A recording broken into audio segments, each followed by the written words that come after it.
Remove the original joystick cap from the controller.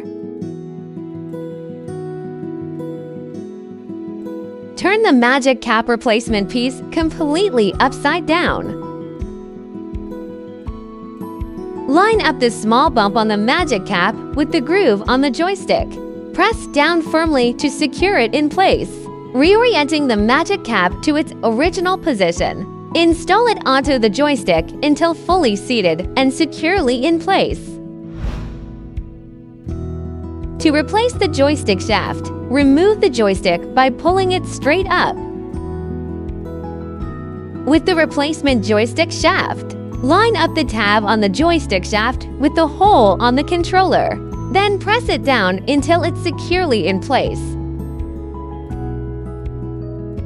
Please note, during this step, the joystick base cover may be slightly lifted, or joystick may feel stiff if it was not fully seated during assembly.